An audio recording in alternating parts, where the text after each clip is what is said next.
좀 전설의 고향으로 만들어도 재밌을 것 같지 않습니까? 예. 자, 이와 같이 불교에서는 아까 개로 태어난 거는 이제 아들 몰래 이렇게 재산을 좀 빼돌린 것 때문에 개로 태어났다고 했지 않습니까? 또 화를 잘 내면 독사로 태어날 확률이 크답니다. 항상 마음에 독을 품고 있기 때문에. 그리고 밥만 먹고 잠만 자면 뭐로 태어난다 그러죠? 네, 소로 태어난다 그러죠. 또 먹는 거에 막 집착하고 그러면 뭐로 태어난다고 하죠? 또 돼지로 태어난다. 이런 이야기들이 있죠. 또 불교에서는 자기 재산에 너무나 집착을 하며 자기 집과 재산에 집착을 하며 구렁이로 태어난다는 얘기가 있습니다. 그래서 구렁이로 태어나서 집착하는 자기 집에 지킴이가 된다고 합니다. 그래서 옛날에는 너 그렇게 재물이나 재산에 욕심부리고 애착이 많으면 요 집을 지키는 집지킴이 된다. 이런 표현이 있었다고 합니다. 집을 지키는 구렁이로 태어난다는 뜻이래요. 이것도 저기 경상도의 달성군에서 있었던 이야기라고 합니다. 그 큰 부자 양반이 있었다고 합니다. 아주 그냥 돈이 많은 양반집이 있었는데 이시성을 가지고 있었어요. 그래서 사람들이 뭐 이 양반, 응? 이 양반, 이 양반, 어디 이 양반이라고 왜?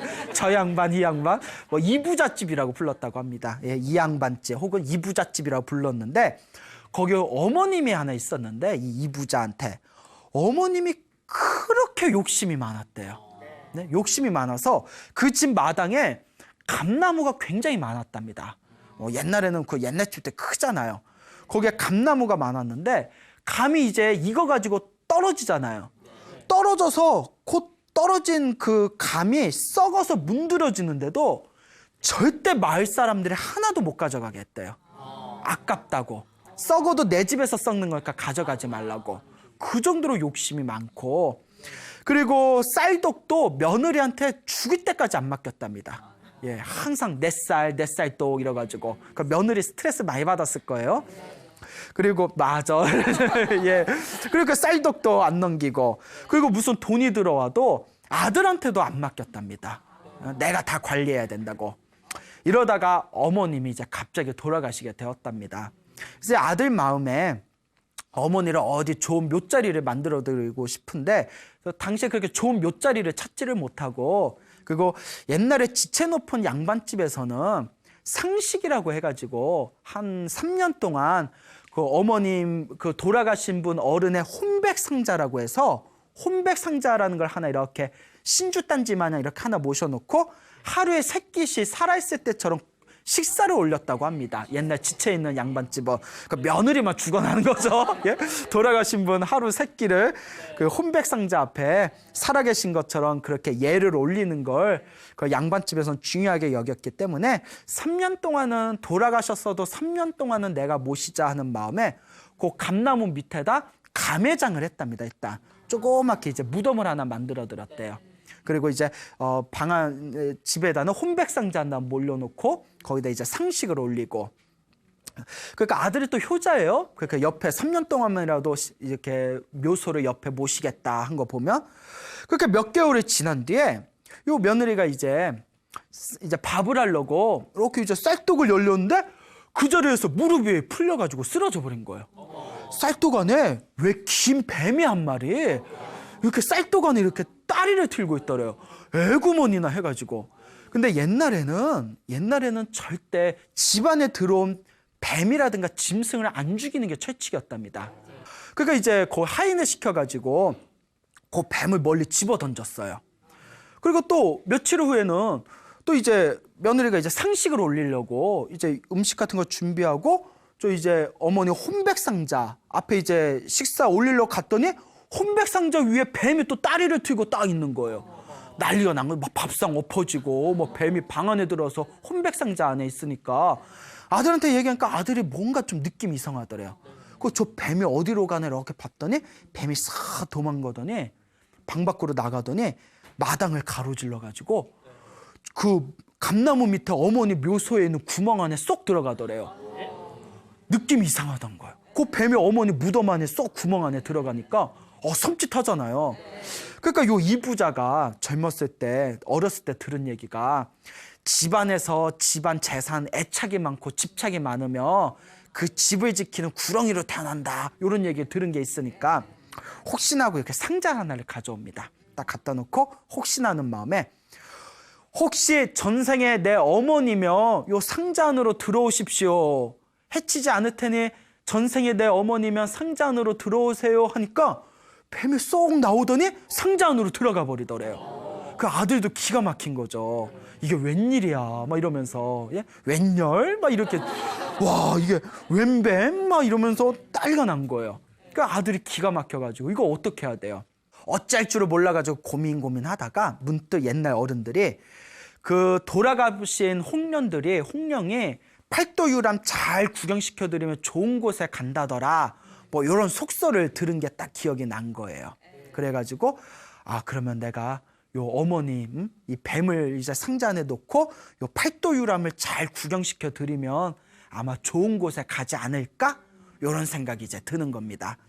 그래서 이제 다 이렇게 준비를 한 뒤에 상자 안에 있는 이제 그 뱀이 된 어머님한테 어머니 팔도유람 시켜드릴 테니까 요 상자 안에 사람들 놀라지 않게 상자 밖으로 나오지 말고 상자 안에만 계세요 하고 이렇게 상자를 안고 이제 때 안에 이제 고생길이 열린 거예요. 팔도유람을 그렇게 이제 다녔는데 누가 금강산이 그렇게 좋다길래 금강산 가보셨어요? 네, 함부로 가면 안 되죠 지금. 그 금강산에 하도 좋다길래 이제 금강산을 올라갑니다. 그 이제 이 아들도 얼마나 힘들겠어요. 그러니까 이제 몇 개월 동안 이제 밖으로 돌다 보니까 금강산에 올라갔는데 금강산에 유점사라는 아주 유명한 절이 있었습니다. 유점사.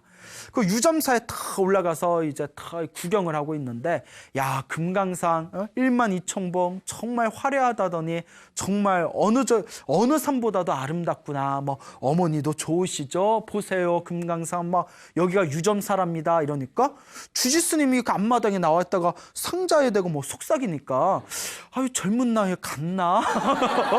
맛이 갔나? 싶은 거예요. 그래서 이제 스님이 안 됐다 싶어서 아니 얼굴 관상을 보면 관상은 멀쩡한데 왜 저러나 싶어서 거기에 상자 들고 왔다 갔다 하는 처사님 차 한 잔 줄 테니 와보소 이러는 거예요. 그래서 차 한 잔 주면서 상자는 밖에다 놨겠죠. 아니 무슨 사연이 있길래 그렇게 상자를 들고 뭘 속삭이면서 왔다 갔다 하시오 하니까 요 답답한 마음에 이 이부자가 아들이 사연을 싹 얘기를 합니다. 스님 제가 미쳤다고 생각하겠지만 사실입니다. 이걸 어쩝니까? 했더니 스님이 웃으면서 우리 불교에서는 참으로 당연지사, 당연한 일입니다. 하나도 이상할 게 아닙니다. 그런데 선택을 잘못하셨습니다. 이러는 거예요. 아니 왜 그렇습니까? 이러니까 어머님의 뱀의 몸을 받았으면 그 업보를 녹여서 잘 천도를 시켜드려야지. 요거 여행 다닌다고 그게 뭐 좋은 곳에 가겠어. 참으로 어리석은 선택이요. 그러니까 이 아들이 뭘 몰라서 그랬지요. 그래도 스님이라도 만났으니 어떻게 하면 되겠습니까? 이러니까 그 49제는 올리셨어 이러는 거예요. 아니요 49제 같은 거 저희 잘 모릅니다. 그러면 이미 49제는 끝났지만 49일 동안 열심히 기도를 올린 뒤에 마지막 49일 기도가 끝난 뒤에 어머니의 천도를 발언하면서 제사를 올립시다. 그러면서 이 스님이 하는 얘기가 그런데 저렇게 어머님의 업보가 두꺼우니 스님 혼자서 기도해서는 안 됩니다. 당신이 아들이니 49일 동안 어머님의 천도를 발언하면서 간절하게 정성껏 기도하십시오. 아들, 자손이 기도하지 않으면 천도제도 효과가 없습니다. 이러니까 아들이 49일 동안 열심히 기도하겠습니다. 그렇잖아요. 뭐라도 이제 쥐는 심정으로. 그래서 스님하고 49일 동안 기도에 들어갔어요. 다 부처님한테 절도 하고 뭐 천수경도 외우고 금강경도 외우고 나무아미타불 관세음보살도 부르고 지장보살도 부르고 좋다는 거 이제 다 하는 거죠. 49일 동안. 그러니까 불교는 지도법이 많아서 사람들이 헷갈린다라는 말도 하지만 또 좋은 게 하나 있어요. 골라 먹는 재미가 있어요. 예? 예? 뭐 베스킨 라빈스도 아니고, 예? 내가 이 기도하다가 좀 지루하면 저 기도해도 되고, 저 기도하다가 좀 지루하면 뭐 절을 해도 하고, 절하다 무릎 아프면 뭐 경전을 읽어도 되고. 그렇게 49일 동안 어머님의 천도를 발언하면서 아침부터 저녁까지 간절하게 기도를 합니다. 마지막에 이제 49일에 다 끝난 뒤에 스님하고 이제 제사를 올려요. 예? 이제 어머님의 이름을 부르면서 이제 전생에 지은 업보 다 부처님의 가피 속에 다 녹아서 사라지고 모든 애착일랑 놓으시고 좋은 데 가십시오 하고 간절하게 이제 제사를 올린 뒤에 제사가 끝났으니 이제 집으로 돌아가십시오 하고 유점사 주지스미 이야기를 합니다.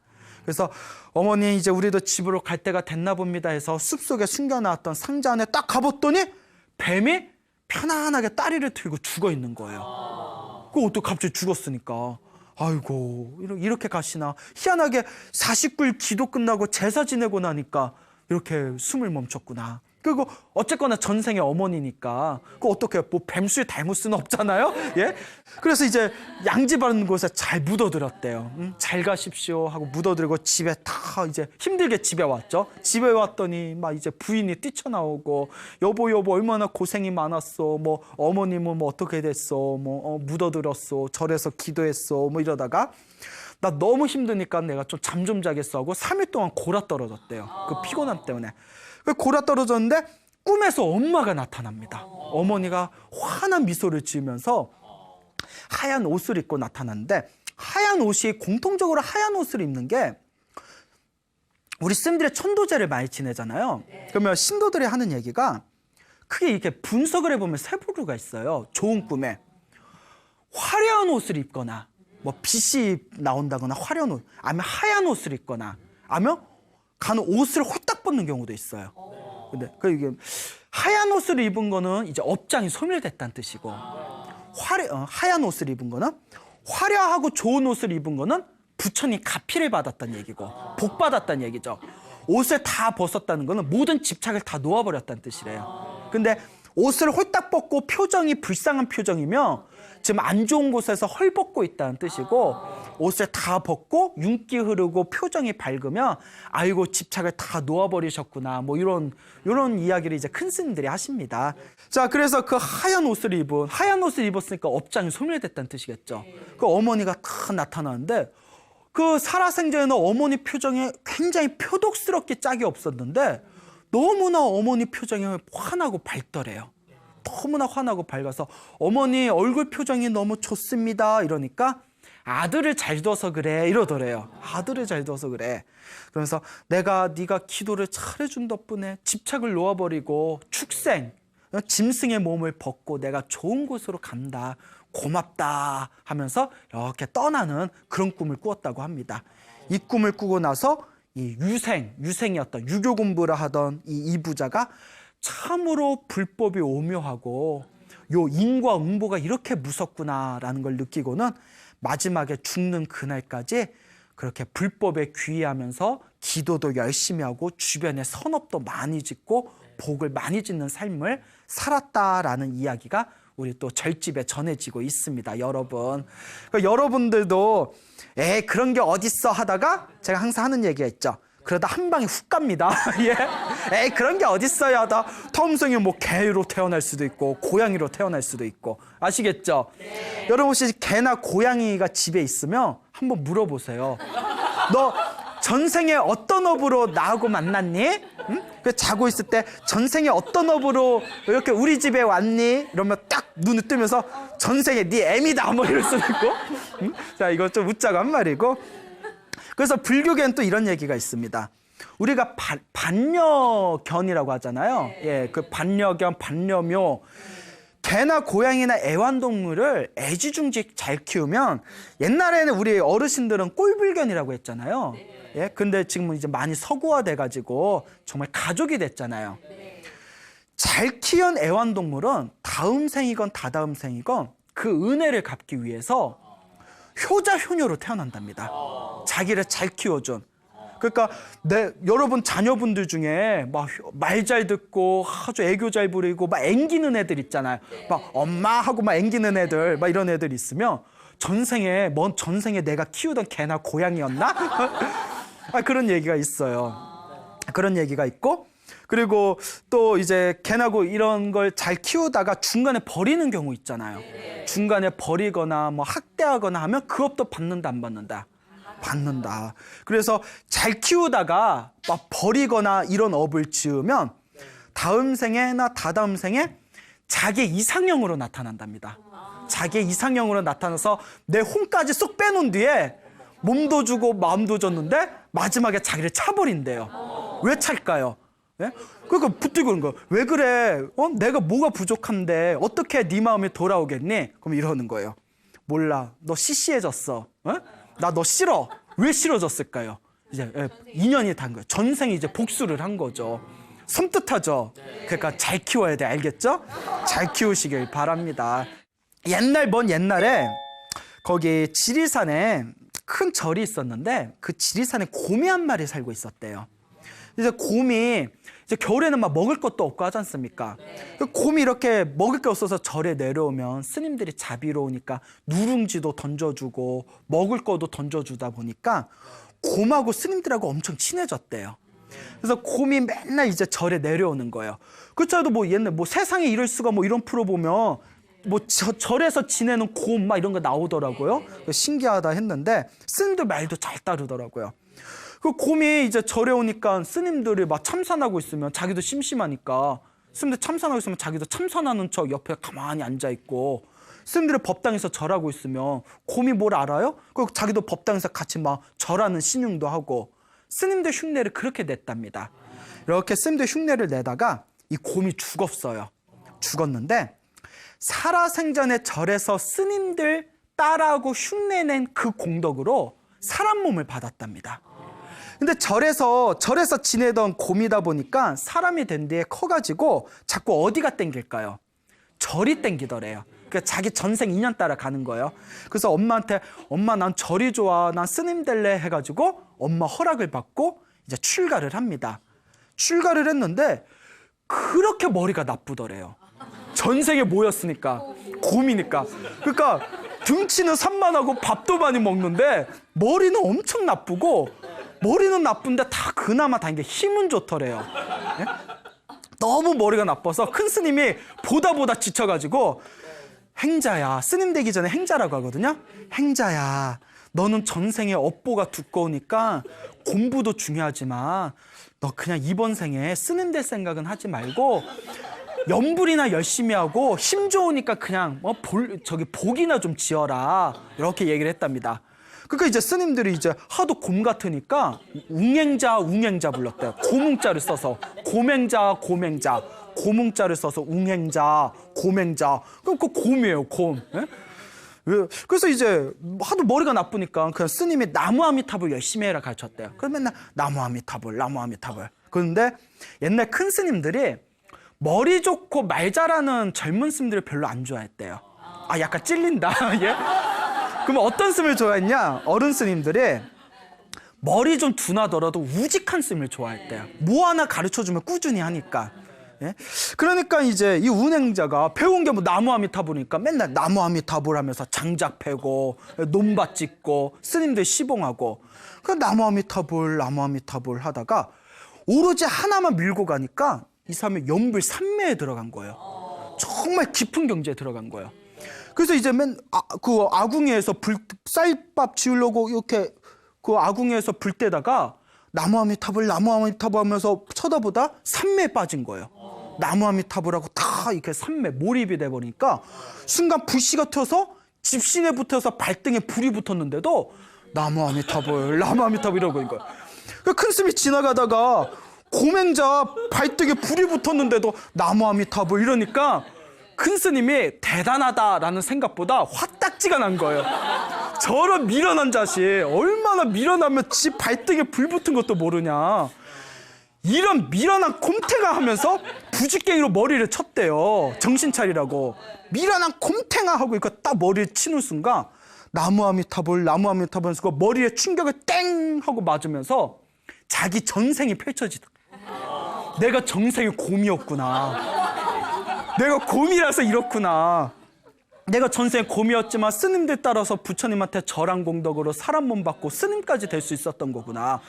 그 순간 마음이 확 열리면서 전생의 도리, 이 인연의 도리가 다 펼쳐지면서 덩실덩실 춤을 추면서 이렇게 노래를 불렀답니다. 1000번 태어나고 10,000번 죽으니 언제 이 일이 끝날 것인가. 오고 가고 가고 오면서 짐만 더하였구나. 이제야 오늘 아침 비로소 대장부의 일을 모두 마쳤도다 라고 깨달음의 노래를 불렀다고 합니다. 예. 자, 이와 같이 우리가 전생에 지었던 이 업이라는 것은 결코 무시할 수가 없습니다. 무슨 말씀인지 아시겠죠? 그래서 불교에서는 이번 생에 사람의 몸으로 태어난 것도 참으로 기적 같은 일이고, 수많은 존재들 중에서 사람으로 태어난 뒤에 인간으로 태어나서 불법을 만난 것도 참으로 소중한 인연이라고 했습니다. 여러분들이 이번 생에 사람 몸으로 태어났으니 이번 생에 이 소중한 불법을 만난 김에 열심히 수행하고 열심히 공덕을 지어서 여러분들의 삶을 아름답게 한번 창조해 보시기를 바랍니다. 여러분, 행복해지고 싶습니까? 네. 행복한 삶을 창조하고 싶습니까? 네. 복을 지으십시오. 선업을 지으십시오. 공덕을 쌓으십시오. 복과 선업과 공덕의 힘이 여러분들을 진정한 행복의 길로 이끌어 줄 것입니다. 오늘 여기서 마치겠습니다. 소중한 나, 무한 행복!